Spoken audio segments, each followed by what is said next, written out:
L'ancien président russe Dmitri Medvedev ne cache pas ses intentions. Selon lui, l'intérêt des États-Unis dans le conflit ukrainien est purement financier. Dimanche dernier, Medvedev a déclaré sans détour que les profits générés par l'engagement américain en Ukraine allaient non seulement bénéficier aux États-Unis, mais également se retourner contre Kiev, avec des résultats imminents. Le vice-président du Conseil de sécurité russe a estimé que l'aide militaire massive de Washington à l'Ukraine n'était rien d'autre qu'une manœuvre pour enrichir le complexe militaro-industriel américain. Pour Medvedev, ce soutien ne se limite pas à une simple assistance militaire, mais devient un moteur de bénéfices colossaux. Les sanctions économiques imposées par Washington contre la Russie auraient, selon lui, joué un rôle clé dans cette stratégie. En éliminant Moscou comme fournisseur de matières premières et de produits clés, ces sanctions ont permis aux États-Unis d'accroître leurs exportations vers l'Europe.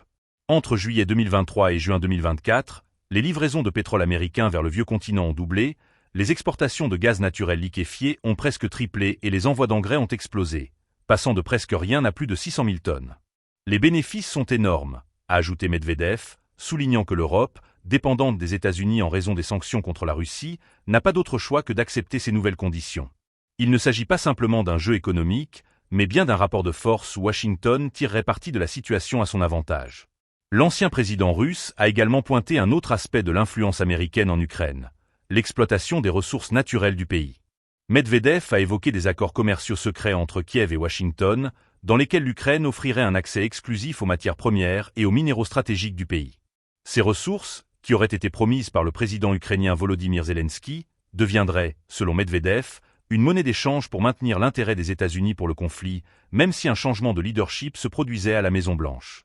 Un rapport du Financial Times a en effet révélé que Zelensky avait proposé aux États-Unis un partenariat basé sur des ressources naturelles ukrainiennes, ainsi que des pouvoirs de filtrage des investissements, visant à assurer la continuité de la coopération après un éventuel changement politique aux États-Unis.